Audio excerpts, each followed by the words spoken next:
공격합니다. 특히 지도자를 공격합니다. 가정을 공격하여 결국 가정이 해체되거나 흩어지게 만듭니다. 사단의 공격은 믿음의 사람들, 성도에게 있습니다. 그렇다고 두려워하거나 겁먹지 마십시오. 우리 예수님께서 우리 믿음이 떨어지지 않도록 기도하셨다 말씀하십니다. 우리 주님은 사탄의 공격과 사단의 계략을 물리치시고 이기시는 분이십니다. 사단은 성도와 지도자를 공격하여 교회와 가정을 무너뜨리려고 하지만 성도는 깨어 있어야 됩니다. 사단은 또 우리의 믿음을 떨어뜨리려고 합니다. 어떻게든 교회와 가정 안에 믿음 떨어질 일들을 만들어내고 공격해서 믿음이 떨어지게 만들어요. 그 환난과 고통이 와서 제자들도 믿음이 떨어질 수 있습니다. 믿음 떨어뜨리고 결국 사단이 하는 일은 믿음이 사라지게 만들어요. 교회로부터 하나님으로부터 멀어지게 만들고 믿음이 사라져 결국 주님을 부인하게 만드는 것, 그게 바로 사탄의 공격 루트입니다. 주님이 이걸 우리에게 알려주신 이유는 사단이 어디를 공격하고 어떻게 공격하는지를 알고 주님이 우리를 위해 믿음 떨어지지 않도록 기도한다는 사실, 성령께서 말할 수 없는 탄식으로 우리를 위해 기도한다는 사실을 기억하고 사단을 이겨내라, 사단의 공격을 막아내라 라는 말씀입니다. 오늘 본문에 돌아오면 예수님이 바로 이 사단의 공격으로부터 어떻게 성도들이 영적으로 무장해야 되는지, 사단의 공격의 루트를 알았다면 이제 어떻게 성도들이 영적으로 무장하여 저들의 공격으로부터, 사단의 유혹과 공격으로부터 이겨내고 넘어지지 않을 수 있는지 오늘 말씀이 우리에게 교훈해 주고 있습니다. 그러므로 오늘 말씀, 성도의 영적 무장에 대해서 오늘 말씀을 함께 살펴보기 원합니다. 군인은 항상 전쟁에 나갈 준비를 하고 있어야 됩니다. 무장하고 있어야 된다는 겁니다. 국민의 안전과 생명을 지키는 자, 그들이 바로 군인입니다. 그렇게 군인은 항상 무장 상태를 유지하거나 누군가는 무장하고 있고 누군가는 대기하고 있어서 전쟁의 순간에 즉시로 무장하고 적의 공격에 대항하고 싸우는 자들이 바로 군인입니다. 성경은 성도를 그리스도의 좋은 군사라고 비유하고 있습니다. 우리도 그리스도의 좋은 군사 되어 영적으로 무장된 하나님의 종들이 되시기를 축복합니다. 오늘 본문에도 예수님께서 우리가 어떻게 영적으로 무장해야 되는지, 그게 무엇인지 영적 무장에 대해 설명해 주고 계십니다.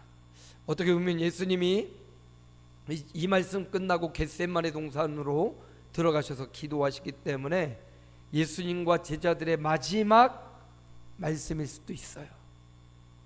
마지막 주님의 말씀은 무장하라는 겁니다. 오늘 저와 여러분 성도들은 군사라고 했습니다.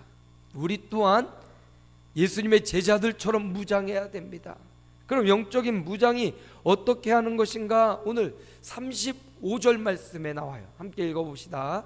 그들에게 이르시되 내가 너희를 전대와 배낭과 신발도 없이 보내었을 때 부족한 것이 있더냐? 이르되 없었나이다.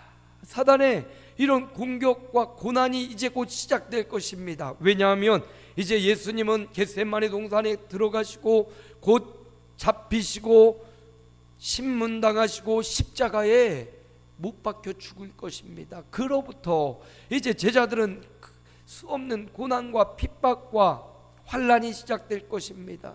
바로 그 환난의 때를 어떻게 견디고 어떻게 무장할 수 있느냐? 오늘 말씀 주님이 이렇게 말씀해 주셔요. 내가 너희를 보낼 때 전대도 없이 돈주머니도 없이 어떤 짐 가방도 없이 신발도 없이 내가 너희를 보내었었다. 그런데 너희에게 부족한 것이 있었느냐? 돈주머니가 없다고, 배낭이 없다고, 신발이 없다고 너희가 부족하였느냐? 부족함이 없었거든요. 주님의 보내심을 받고 70인 전도대 예수님의 제자들이 보냄받은 장소에 가서 예수님의 권위와 말씀을 전할 때 오히려 사단이 결박당하고 떠나가고 질병이 치료되고 회복되는 역사가 일어났습니다. 부족한 것이 없었다는 것. 주님으로부터 보냄받은 하나님의 종들, 예수님의 제자들, 부족함이 없었습니다. 이 말씀을 통해서 성도가 영적으로 무장한다는 게 뭐냐? 주님이 너희를 보내고 주님이 너와 함께 있을 때 부족함이 없던 그 은혜, 하나님이 우리에게 베푸셨던 부족함 없었던 그 은혜를 기억해내라는 것입니다. 힘들고 어려운 순간이 올 때 하나님이, 우리 주님이 베푸셨던 치유와 기적, 주님이 해주셨던 그 은혜로운 말씀, 또 내가 응답받았던 그 응답의 시간을 기억해내라, 이 말입니다. 다윗은 일찍이 여호와는 나의 목자시니 내게 부족함이 없으리로다. 여호와를 목자로 삼은 다윗에게는 부족함이 없었단 말입니다. 여러분 지금 부족하십니까? 어떤 한 분야의 부족함을 느끼고 그 부족함으로 괴로워하십니까? 여호와께로 돌아가시기 바랍니다. 우리의 목자 되시는 여호와, 부족함이 없도록 채워주시는 여호와, 그 여호와 하나님, 또 우리 주님이 제자들에게 내가 너희를 보내었을 때 아무것도 없이 보냈지만 부족함이 있더냐? 없었습니다. 우리 주님 말씀대로 순종하며 갔을 때 그들은 부족함이 없었고 채워졌고 가득했습니다. 은혜가 넘쳤습니다. 살면서 우리에게도 고난의 순간이 옵니다. 이제 곧 제자들에게 닥칠 그 고난과 환난 있는 것처럼 우리 개인적인 혹은 교회적인 우리 가정에 알 수 없는, 원하지 않고 뜻하지 않는 고난이 옵니다. 갑자기 질병에 걸려 고통하는 가족 구성원으로 온 가족들이 슬퍼하는 가족도 있습니다. 원치 않고 뜻하지 않는 병에 걸려 아파하고 신음하는 사람도 있습니다.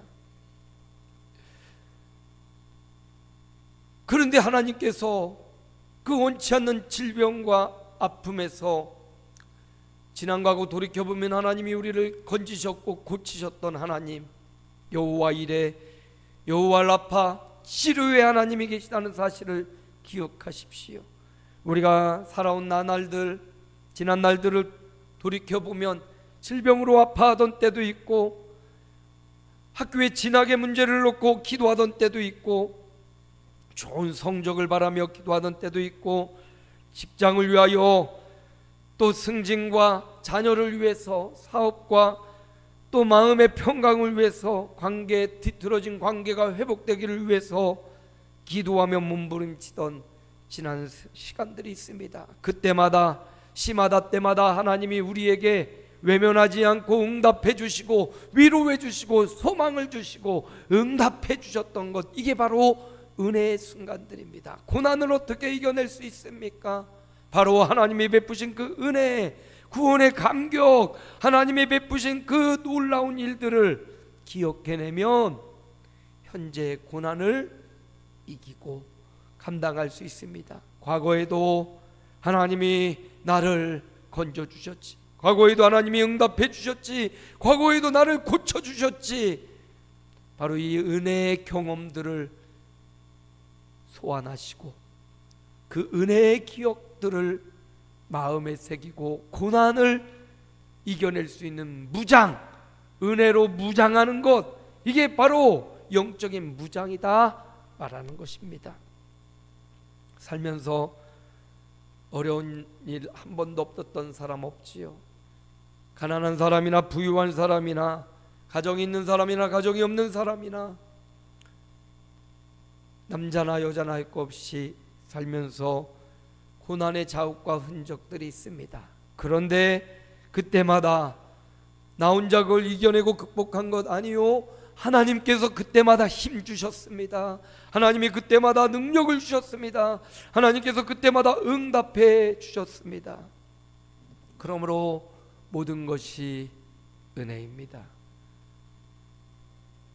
내가 살아왔던 모든 순간, 내가 누려왔던 모든 것들이, 지나온 세월의 모든 순간이 하나님의 은혜였다고 은혜를 노래하는 복음성가처럼 성도의 영적 무장은 내게 베푸신 하나님의 은혜를 기억하는 것으로부터 시작하는 겁니다. 내가 너희를 보냈을 때 부족한 것이 있더냐? 부족함이 없던 하나님의 은혜를 다시금 상기하고 소환하고 부족함이 없던 은혜를 다시금 누리는 것입니다. 다윗은 이렇게 또 고백합니다. 시편 34편 10절이에요. 함께 읽습니다. 젊은 사자는 궁핍하여 줄일지라도 여호와를 찾는 자는 모든 좋은 것에 부족함이 없으리로다. 여러분, 젊은 사자는 궁핍하여 줄일 수가 있나요? 젊은 사자는 젊기 때문에 어디에 가도 먹이를 잡아낼 수 있습니다. 이겨낼 수 있습니다. 그런데 젊은 사자가 줄이는 일이 있을지라도 여호와를 찾는 사람, 성도는 모든 좋은 것에 부족함이 없을 거라고 하나님이 이 부족함이 없는 은혜를 또한 약속하고 계십니다. 그러므로 과거에 하나님이 우리에게 베푸신 은혜를 기억하는 것도 중요하고, 앞으로 부족함이 없도록 채우겠다고 약속하신 하나님의 은혜를 사모하는 것. 그러므로 여러분, 성도의 영적 무자는 과거의 은혜와 미래의 은혜를 가져와서 무장하는 겁니다. 하나님이 은혜의 하나님이시기 때문에 그 은혜로 우리를 똘똘 둘러 무장할 때 그 은혜는 우리를 영적으로 강하게 하고 적군의 공격, 사탄의 공격으로부터 이겨낼 수 있는 힘이 되는 것입니다. 은혜, 바로 그것이 성도의 첫 번째 영적 무장입니다. 두 번째 성도의 영적인 무장은 무엇입니까? 36절 말씀입니다. 우리 함께 읽어요. 이르시되 이제는 전대 있는 자는 가질 것이요 배낭도 그리하고 검 없는 자는 겉옷을 팔아 살지어다. 이제는 이라는 말씀이 중요해요. 이제 예수께서 십자가에 못 박히시고 정말 극심한 환난과 고통이 제자들에게 찾아올 것입니다. 그런 제자들에게 예수님이 주시는 말씀, 이제는 살지어다. 뭘 사래요?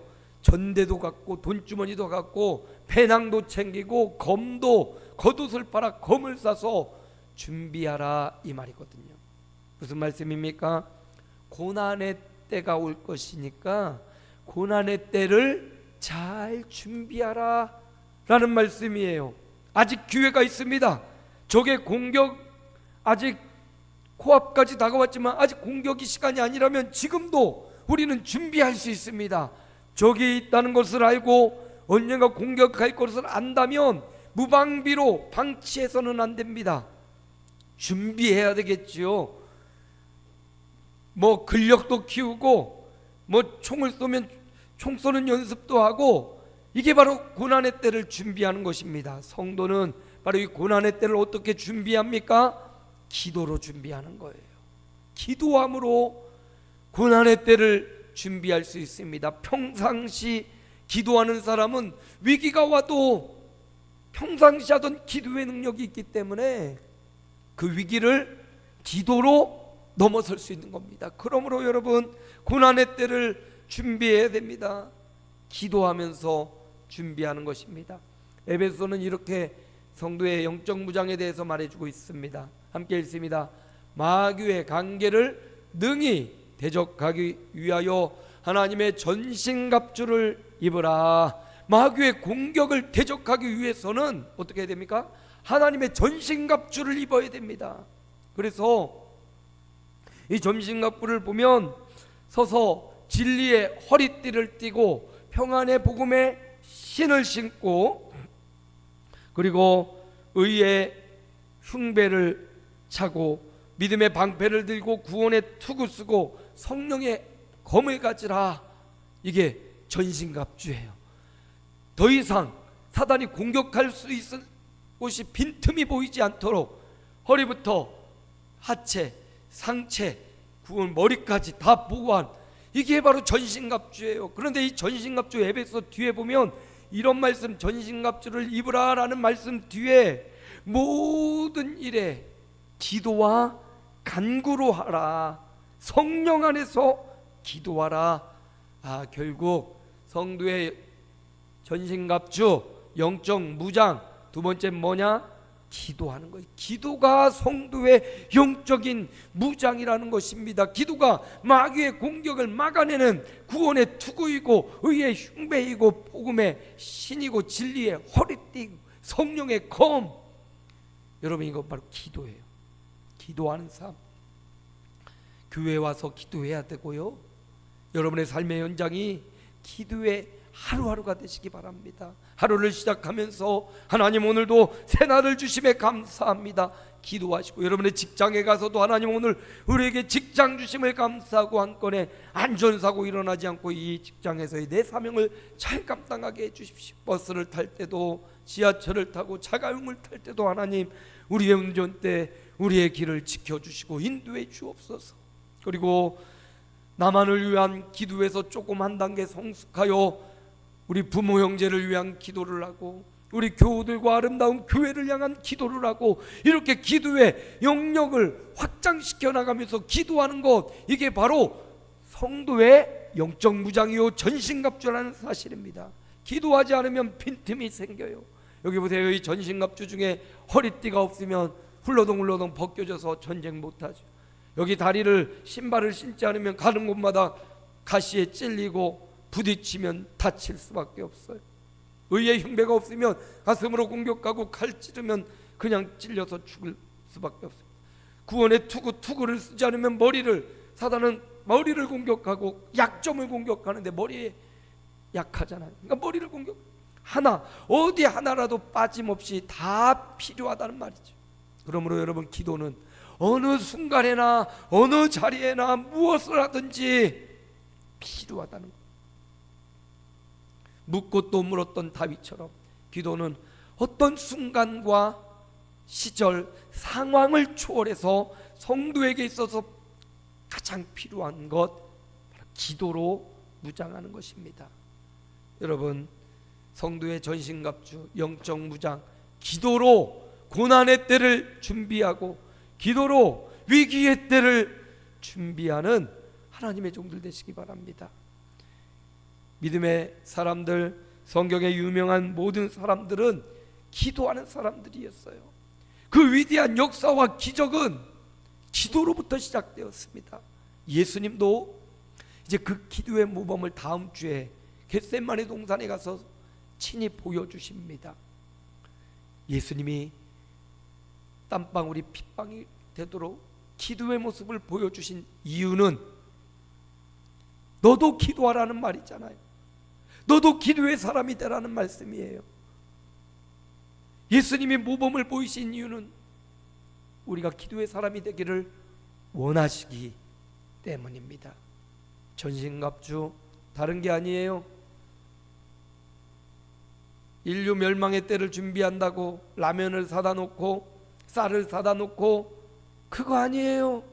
성도에게 있어서 마지막 때를 준비하고 전신갑주 취하는 것, 기도의 삶을 살아가는 겁니다. 매 순간 어떤 상황이 오더라도 기도하는 삶을 잊지 마시기 바랍니다.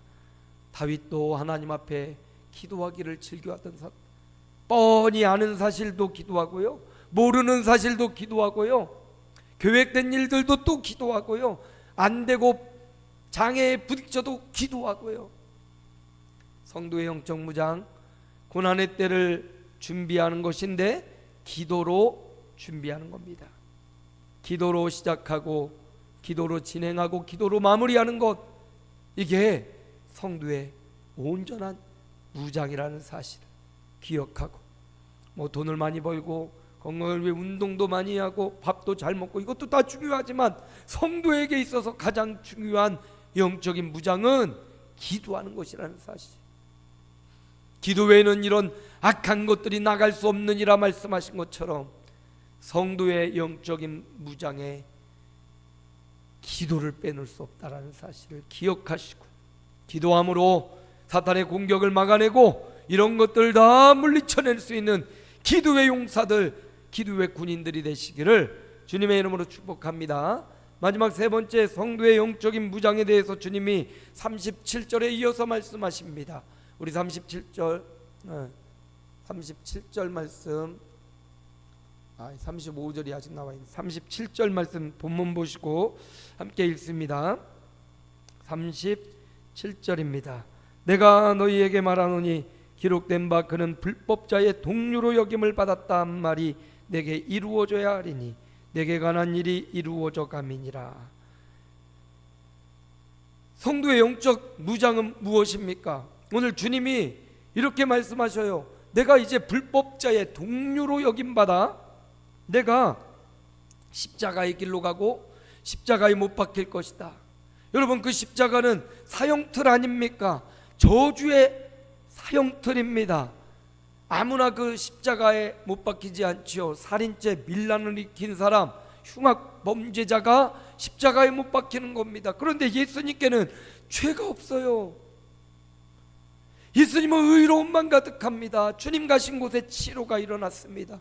주님 계신 곳에 병마가 떠나갔어요. 귀신이 떠나가고 사탄이 떠나가고 주님 계신 곳에 성령이 역사하고 주님 계신 곳에 행복하고 부족함이 없었습니다.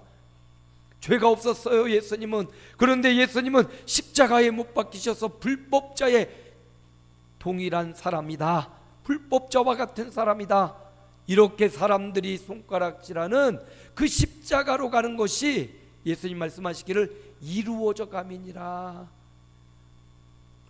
이사야서의 말씀의 예언을 예수님이 인용한 것입니다.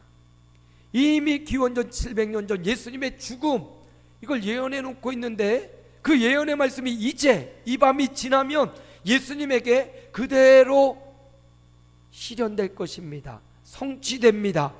죄 없는 예수님이 십자가에 못 박힙니다. 죄 없는 예수님이 십자가를 지고 갈보리산 언덕 올라가 못 박혀 죽으시는 것입니다.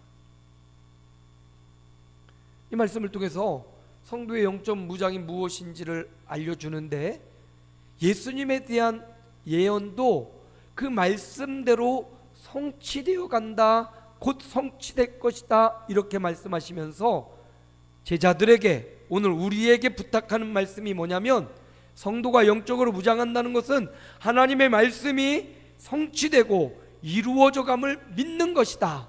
그러므로 성도의 영적 무장은 말씀을 믿는 것이다, 말씀을 신뢰하는 것이다, 말씀으로 돌아가는 것이다. 종교개혁은 말씀으로 돌아가자, 여기부터 종교개혁이 시작되었습니다.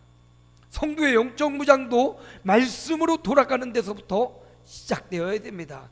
내 생각 따라 내 경험 따라 사는 것이 아니라 말씀 따라 살아가는 것이 성도의 삶입니다. 말씀 따라 살아가는 것이 성도의 무장입니다. 그러므로 교우 여러분, 예수님이 불법자의 동류로 여김받는 이 일이, 십자가 예수님의 대속이 이루어지고 현실이 되었습니다. 그것처럼 하나님의 말씀은 1.1핵도 땅에 떨어지지 않고 그대로 이루어질 것입니다. 그러므로 성도의 영적 무장은 이렇게 하나님의 말씀이 정확무하고 하나님의 말씀이 반드시 이루어진다는 이 사실을 믿는 믿음, 말씀을 신뢰하고 믿는 믿음, 이게 바로 성도의 영적인 무장입니다. 요한계시록 1장 3절에 보니까 함께 읽습니다. 이 예언의 말씀을 읽는 자와 듣는 자와 그 가운데 기록한 것을 지키는 자는 복이 있나니 때가 가까움이라. 요한계시록에 있는 이 모든 하나님의 말씀을 뭐라고요? 읽어야 됩니다. 또 들어야 돼요. 설교를 통해 들어야, 또 기록한 것을 지키는 자가 복된 자다. 성도의 영적 무장은 주님 말씀하신 것처럼 하나님의 말씀으로 돌아가는 거예요. 하나님의 말씀을 지키기 위해 몸부림을 치고 애쓰고 힘쓰는 삶을 살아가는 것, 이게 성도가 마귀의 사단의 공격을 막아내는 영적인 무장이라. 주님이 제자들에게 성도의 영적 무장에 대해서 마지막 말씀 메시지를 전해주고 있습니다. 우리 마음에 새겨야 되겠지요? 어떻게 영적으로 무장해야 됩니까? 첫 번째는 은혜를 기억함으로, 베푸신 은혜도 기억하고 앞으로 부족함이 없도록 채워주실 그 은혜를 기억하면서 기대하면서 영적으로 무장하는 거죠. 두 번째요, 고난의 때를 준비해. 무엇으로 준비하라고 했어요? 전신갑주는 기도로 전신갑주를 하는 거라고 했어요. 기도할 때 전신갑주를 취하는 거라고, 영적 무장이라고 했습니다. 세 번째, 뭘 신뢰합니까? 하나님의 말씀, 주님의 말씀을 믿고 신뢰하는 것, 이게 바로 성도가 영적으로 무장하는 거예요. 사탄의 공격의 루트를 막아낼 수 있는 비결, 하나님의 은혜, 기도와 말씀 가운데 성도의 영적인 무장 세 가지를 주님이 분명하게 알려주셨습니다. 그러므로 교우 여러분, 사탄의 공격 루트를 알았으니 두렵고 떨러하지 마시고 오늘 말씀대로 성도가 영적으로 무장하시길 바랍니다. 하나님의 은혜를 기억하고 고난의 때를 기도로 준비하고 하나님의 말씀을 신뢰함으로 영적으로 무장하여 공격을 이겨내고 최종 승리, 주님이 복되다 하는 복된 삶을 살아가시기를 주 예수님의 이름으로 축복합니다. 하나님 감사합니다. 성도는 영적으로 무장해야 됩니다. 사단은 성도를 공격하기 때문입니다. 믿음을 떨어뜨리고 주님을 부인하게 만들기 때문입니다. 그러므로 성도는 하나님의 은혜로 무장해야 됩니다. 과거에 베푸셨던 은혜와 앞으로 미래에 베푸실 은혜를 기억하면서 고난의 때를 준비해야 되는데 기도로 무장하여 전신갑주 취하여 기도하여 무장하고 하나님의 말씀이 이루어짐을 믿고 신뢰하며 날마다 하나님의 말씀을 묵상하고 하나님의 말씀을 내 삶에 맞추어가고 말씀을 믿고 신뢰하는 삶이 바로 성도가 무장하는 것이라고 주님 말씀하셨사오니 오늘 예배하는 온 성도들이 영적으로 무장하여 주님의 때가 가까운 이때에 승리하는 하나님의 종들이 되게 주옵소서. 우리 구주 예수님의 이름으로 기도하옵나이다. 아멘.